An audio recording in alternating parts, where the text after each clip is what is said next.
사도신경으로 신앙고백 드리겠습니다.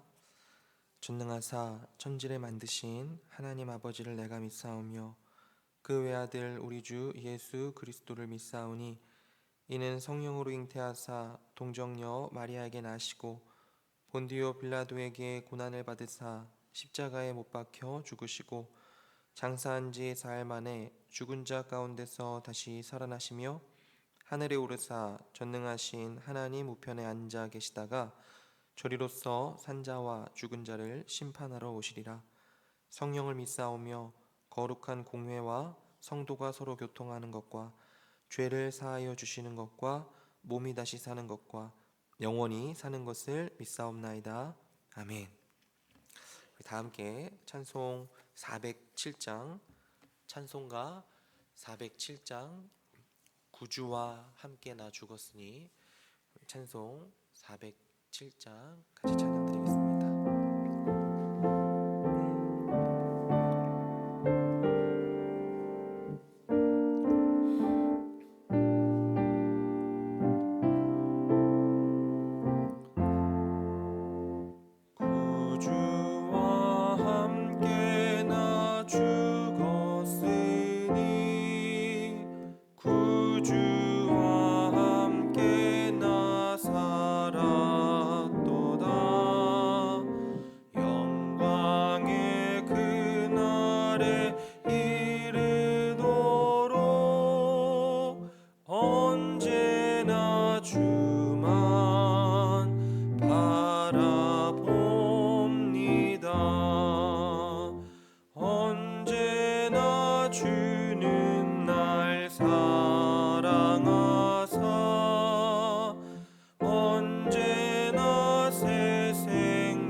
먹고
새벽 같이 볼 하나님 말씀은 신명기 18장 15절로부터 22절까지 말씀입니다.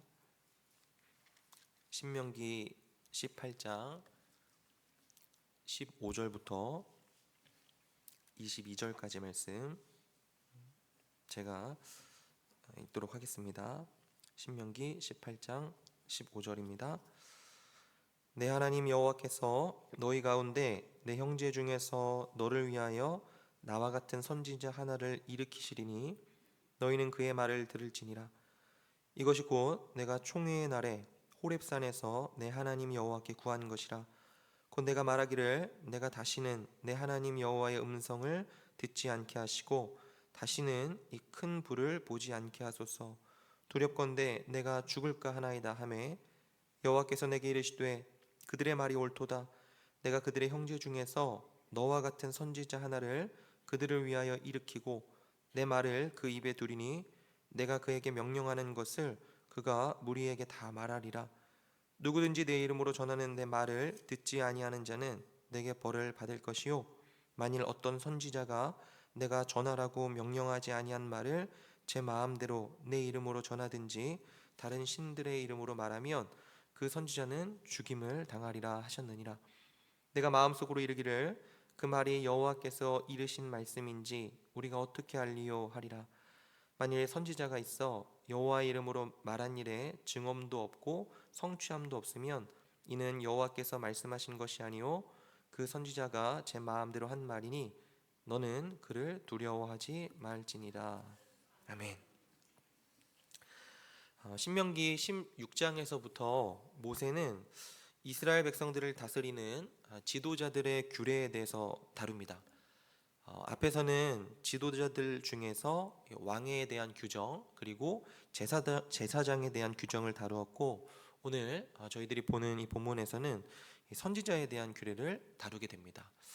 15절 다시 보시면 내 하나님 여호와께서 너희 가운데 내 형제 중에서 너를 위하여 나와 같은 선지자 하나를 일으키시리니 너희는 그의 말을 들을지니라.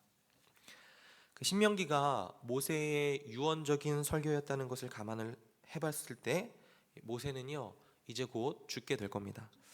그래서 아마도 이스라엘은 이제 모세가 죽고 나면 당장 지금까지 모세를 통해서 해왔던 이 하나님과의 교통을 어떻게 유지할 것인가 그것에 대한 고민이 있었을 거예요. 그러한 정황 속에서 모세가 전한 이 선지자에 대한 규례는 그들의 고민을 어느 정도 해소해 주었을 것입니다. 그러니까 오늘 모세의 이 말은요 모세가 죽은 후에도 하나님이 일으키실 다른 선지자를 통해 이스라엘과 교통할 것이다 라고 하는 사실을 암시를 해주는 거죠. 내 하나님 여호와께서 너희 가운데 나와 같은 선지자 하나를 일으키실 것이다 이야기하는 겁니다. 16절 보시면 이것이 곧 내가 총회의 날에 호렙산에서 내 하나님 여호와께 구한 것이라. 곧 내가 말하기를 내가 다시는 내 하나님 여호와의 음성을 듣지 않게 하시고 다시는 이 큰 불을 보지 않게 하소서. 두렵건대 내가 죽을까 하나이다 하매. 지금 이 16절은요 선지자라고 불리는 사람들이 있게 된 그 배경에 대해서 이야기를 하는데 지금 모세는 약 40년 전에 한 사건을 상기시켜 주고 있습니다. 어떤 사건이냐면 시내산에서 이스라엘이 하나님과 언약을 체결할 때의 사건입니다. 그때 어떤 일이 있었냐면 하나님께서 이스라엘 백성들에게 십계명을 직접 말씀을 하시자 백성들이 도저히 하나님이 두려워서 그 하나님의 말씀을 직접 들을 수가 없어서 하나님께 간청을 하게 됩니다. 하나님, 우리에게 직접 말씀하시면 우리들이 죽을 것 같습니다. 그러니까 직접 말씀하지 마시고 모세를 통해서 우리에게 대신해서 말씀을 해주십시오. 그렇게 간청을 해요. 그래서 모세가 이스라엘 백성 대신 가서 하나님께로부터 하나님의 말씀을 듣고 그리고 하나님 대신에 와서 이스라엘 백성들에게 말씀을 전해주게 됩니다. 지금 그 사건을 상기시켜 주고 있는 거예요. 하나님을 직접 대면할 수가 없다는 거죠. 그리고 이건요 마치 우리들이 태양을 눈으로 직접 쳐다보면 실명을 해버리는 것과 같은 이치입니다. 사실은 그것보다도 더 무시무시한 거죠. 하나님은 영광의 빛 그 자체이시기 때문에 누구도 똑바로 볼 수가 없습니다. 그런데 하나님께서는 모세만은 자신의 얼굴, 당신의 영광을 가리시면서까지 만나 주셨단 말이에요. 그러니까 이 모세를 통해서 말씀을 듣게 되었던 것이고, 그런 선지자를 계속해서 일으키신다고 했다, 그렇게 말을 하는 겁니다. 그리고 이어서 17절 18절에 다시 한번 얘기해요. 여호와께서 내게 이르시되 그들의 말이 옳도다. 내가 그들의 형제 중에서 너와 같은 선지자 하나를 그들을 위하여 일으키고 내 말을 그 입에 두리니 내가 그에게 명령하는 것을 그가 무리에게 다 말하리라. 15절의 말씀을 다시 반복하고요. 그리고 19절에 누구든지 내 이름으로 전하는 내 말을 듣지 아니하는 자는 내게 벌을 받을 것이요, 이렇게 이야기합니다. 여러분, 그 선지자는요, 하나님의 말씀을 전하는 사람입니다. 그런데 이 선지자가 전하는 이 말을 거절하게 되면 벌을 받게 된다 이야기를 해요. 하나님께서 벌을 내리신다는 거죠. 주 안에 사랑하는 여러분, 물론 그리스도 안에서 하나님의 백성들은요, 조건 없이 용납받았다라고 하는 사실을 잘 알고 있습니다. 하지만 하나님께서는 하나님의 백성들, 당신의 자녀들을 징계하시고 채찍질하십니다. 성경의 여러 부분에서 나와 있죠. 그것은요, 실제로 이 죄라고 하는 것이 자기 파괴의 적이기 때문에 그렇습니다. 하나님의 말씀을 잘 따르잖아요. 그러면 하나님의 말씀은 우리 인생을 위한 설명서이기도 하기 때문에 그 말씀대로 잘 살면 우리들은 서서히, 물론 고난과 굴곡이 있겠지만 형통하게 됩니다. 그렇지만 하나님의 말씀을 대놓고 거부하기 시작하잖아요. 그러면 잠깐 행복해하고 잠깐 좋아할 수는 있지만 서서히 그 정서와 마음과 삶이 붕괴돼 버립니다. 여러분들이 말씀을 들으실 때 있잖아요. 특히 설교자하고 이 선지자는 다르죠. 선지자는 지속적으로 하나님의 계시를 받아서 직접 말하는 사람을 가리키는 것이고, 목사, 설교자는 뭐냐면 그 선지자가 직접 말했던 걸 가지고 말을 하는 사람들입니다. 그러니까 선지자가 직접 말했던 게 성경에 기록이 되어 있고요, 목사는 그 성경을 근거로 여러분들에게 말을 하는 사람들인 거죠. 그런 측면, 2차적인 측면에서 목사는 선지자, 직접 계시를 받는 선지자와는 다릅니다. 그러니까 어떤 목회자가 저는 지금도 직접 계시를 받습니다, 이렇게 말을 하면 그건 거짓말이라고 생각하시면 되는 거죠. 하지만 그렇다 하더라도요, 2차적인 계시라고 하더라도 여러분들이 하나님의 말씀인 성경을 근거로 설교를 들으시잖아요. 그러면 여러분들은 하나님의 말씀을 듣는 것입니다. 목회자가 자기가 하고 싶은 말을 성경을 가지고 와서 하는 말 말고요, 여러분들이 성경의 바른 해석 위에서 선포된 바른 적용의 말씀을 들을 때, 그리고 그것을 거부할 때는요, 여러분들은 하나님께로부터 너는 왜 내 말을 거부했느냐 라고 하는 말을 듣게 되실 겁니다. 20절이에요. 만일 어떤 선지자가 내가 전하라고 명령하지 아니한 말을 제 마음대로 내 이름으로 전하든지 다른 신들의 이름으로 말하면 그 선지자는 죽임을 당하리라 하셨느니라. 방금 말씀드린 부분이죠. 하나님의 말씀을 전하는 사람, 말하는 사람 입장에서도 자기 생각이나 자기 꾀를 성경의 말씀인 양, 하나님의 뜻인 양 그렇게 전하면 그것은 죄다라고 하는 겁니다. 죽는 거죠. 재밌는 것은 19절에서 청중들은요 벌을 받는데 20절에 선지자는 죽는다는 거예요. 선지자가 받을 형벌이 훨씬 더 크다라고 하는 걸 우리들이 알 수 있습니다. 그러니 저와 같은 설교자들은요 더 큰 책임을 느껴야 하는 거죠. 21절입니다. 네가 마음속으로 이르기를 그 말이 여호와께서 이르신 말씀인지 우리가 어떻게 알리요 하리라. 만일 선지자가 있어 여호와의 이름으로 말한 일에 증언도 없고 성취함도 없으면 이는 여호와께서 말씀하신 것이 아니오 그 선지자가 제 마음대로 한 말이니 너는 그를 두려워하지 말지니라. 지금도 마찬가지입니다. 간혹 유튜브나 SNS 같은 데 보면요, 자신들이 예언을 한다는 사람들이 있어요. 뭐가 어떻고 또 뭐가 어떻고 당장 회개하지 않으면 집안이 망할 것이고 뭐 전쟁이 일어날 것이고 경제 위기가 닥칠 것이고 이런 말들을 하는 이 자칭 선지자들 봤습니다. 그리고 항상 이런 식이었어요. 시간이 지나도요 아무런 일이 일어나지 않잖아요. 그러면 하나님께서 특별히 이번만 봐주셨다라든지 아니면 나중에 본인이 이전에 했던 예언을 정정하곤 했습니다. 그러니 우리들은 절대로 그런 것에 속아서는 안 되는 거죠. 오히려 우리들은요 지금 상황 속에서, 즉 성경 전체가 완결된 상황에서 우리들이 신뢰할 수 있는 것은 지속적인 설교를 통해서 하나님을 인격적으로 만나는 것밖에 없다는 것을 기억하셔야 됩니다. 적용을 해보겠습니다. 먼저 사랑하는 여러분들, 매주 설교를 신실하게 듣고 받아들이시기를 바랍니다. 설교는요 하나님께서 가장 크게 사용하시는 은혜의 수단입니다. 웨스트민스터 대유리 문답 160문에서요 설교를 듣는 것에 대해서 이렇게 가르칩니다. 들어보십시오. 설교를 듣는 사람들에게 요구되는 것은 부지런한 태도와 준비된 마음과 기도로 설교를 주의해서 듣는 것입니다. 또한 설교를 성경의 근거에 검토하고 성경과 일치하면 믿음과 사랑과 온유함과 간절한 마음으로 그 내용을 하나님의 말씀으로 받아들이는 것입니다. 또 그 설교를 묵상하고 함께 나누며 공부하고 마음속에 간직하고 삶 속에서 그 열매가 맺어지게 하는 것입니다. 사랑하는 여러분, 경건한 성도들에게는요 몇 가지 공통점이 있습니다. 그 중에 하나가 설교를 잘 듣는다는 것이요. 경건한 목사가 성경에 충실한 설교를 잘하는 것은요 너무너무 중요합니다. 하지만 성경의 가르침은 그에 못지않게 설교를 잘 듣는 것 역시 강조해요. 교회의 역사를 보면요 하나님을 진지하게 대하고 하나님을 마음 다해 사랑했던 사람들은요 모두 다 설교를 사랑했던 사람들이었습니다.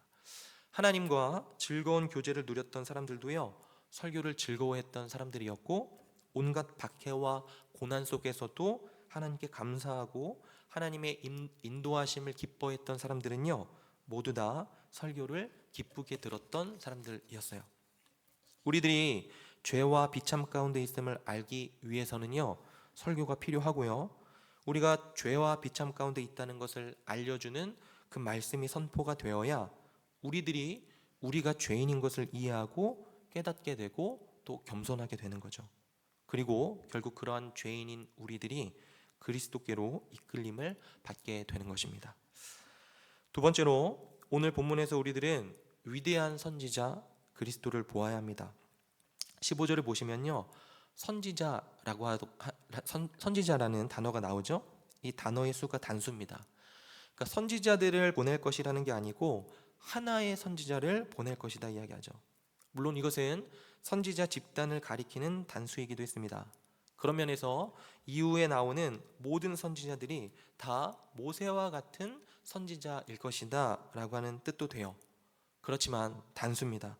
그래서 선지자 집단을 가리키는 것이기도 하지만 결국은 완벽한 선지자인 예수 그리스도를 가리키기도 합니다. 사도행전 3장 22절 23절에 보면요 사도 베드로가 이 구절을 인용해서 이렇게 설교합니다. 모세가 말하되 주 하나님이 너희를 위하여 너희 형제 가운데서 나 같은 선지자 하나를 세울 것이니 너희가 무엇이든지 그의 모든 말을 들을 것이라. 누구든지 그 선지자의 말을 듣지 아니하는 자는 백성 중에서 멸망받으리라 하였는데, 그가 누구냐면요 그가 바로 너희를 위하여 예정하신 바 된 그리스도 곧 우리 주 예수시다 이렇게 설교합니다. 즉 모세와 같은 선지자, 그러니까 하나님과 사람 사이에 유일하게 홀로 서서 중보자로서 하나님의 말씀을 전하여 줄 그 선지자, 그리고 중요한 사실은 그 선지자의 말을 듣지 아니하면 너희가 멸망할 것이다 라고 말한 바로 그 선지자가 예수님이시다 라고 베드로가 이야기를 하고 있는 거예요. 사랑하는 여러분, 다른 선지자들과 예수님의 차이점이 뭔지 아십니까? 다른 선지자들은요 진리를 가리키기만 했습니다. 그런데 예수님은요, 진리를 가르친 뿐만이 아니고 자신이 진리세요. 그렇기 때문에 여러분들은요, 성경을 읽으실 때 항상 예수 그리스도를 중심으로 읽으셔야 합니다. 물론 모든 본문이 그리스도를 말하고 있진 않습니다. 그러나 모든 본문은요, 타락한 인간을 보여주고 하나님의 은혜를 보여주죠. 그리고 그 은혜는 그리스도 안에서 성취됩니다. 따라서 모든 본문 속에서 우리들은 궁극적으로 예수 그리스도 안에서 성취된 하나님의 은혜를 생각을 할 수 있고 생각을 해야만 합니다. 왜냐하면요, 성경 자체가 그리스도를 지향하고 있다고 가르치고 있기 때문에 그래요. 요한복음 5장 39절 40절에서는 이렇게 말을 합니다. 너희가 성경에서 영생을 얻는 줄 생각하고 성경을 상고하거니와 이 성경이 곧 내게 대하여 증거하는 것이로다. 그러나 너희가 영생을 얻기 위하여 내게 오기를 원하지 아니하는도다. 그렇게 성경을 애독했으면서도요, 정작 예수님을 홀대했었던 수많은 유대인들이 있었습니다. 그리고 하나님의 말씀의 교훈을 받아서 그렇게 살려고 무진장 애쓰고 노력을 했음에도 정작 예수님에 대하여는 무감각했고, 예수님에 대한 사람들의 냉담한 마음은 다루려고 하지 않고 삶의 실천만을 강조했던 바리새인들도 있었습니다. 그리고 우리 주님께서는요, 그들과 싸우셨고 그들에 대해서 분노하셨고 그들을 책망하셨다는 사실 우리들은 기억해야 합니다. 브라이언 채플이라는 목사님이 그리스도 중심적인 설교의 중요성에 대해서 이렇게 이야기하는데, 여기에 설교를요, 성경 읽기로 바꿔서 생각하시면 유익합니다. 한번 들어보십시오. 우리의 설교가 그리스도 중심적이어야 하는 이유는 그리스도가 빠진 우리의 가르침은 세상의 다른 종교적 교훈과 다를 바가 없기 때문이다. 그리스도 중심적이지 않은 설교는 신자들로 하여금 이러한 차이가 있다는 것을 생각하지 못하게 하고 불신자들에게는 기독교의 독특한 점을 들을 필요가 없다고 여기게 한다. 우리가 믿는 것은 결코 우리의 선한 일들과 선한 생각이 충분하다는 데 있지 않다. 하나님의 백성과 하나님을 참되게 사랑하게 하기 위해선 우리를 향한 하나님의 사랑을 알게 하신 그리스도를 일관되게 선포해야 한다. 사랑하는 여러분, 다른 선지자들은 진리를 가르쳤지만 우리 예수님은요, 진리를 가르치실 뿐만이 아니고 당신이 진리이십니다. 말씀을 맺겠습니다. 오늘 하루도요, 하나님의 말씀을 읽고 붙들며 그 주님의 음성에 귀 기울이시는 하루로 사시기를 바랍니다. 그리고 그 안에서 하나님과 사람 사이에 참되고 유일하신 선지자 우리 주 예수 그리스도를 발견하시기를 바랍니다. 그리고 그분을 바라보시면서 주님과 동행하며 사시는 모든 성도님들의 하루가 되시기를 주님의 이름으로 축원드립니다. 기도하겠습니다. 사랑과 은혜가 풍성하신 아버지 하나님, 오늘도 말씀과 기도로 하루를 시작할 수 있도록 은혜를 베풀어 주시니 감사드립니다.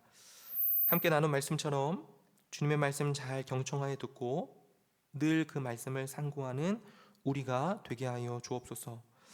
또한 우리의 유일한 중보자시오 완벽한 선지자 되신 우리 예수님을 바라보며 주님과 매 순간 동행하는 하루가 되게 하여 주옵소서.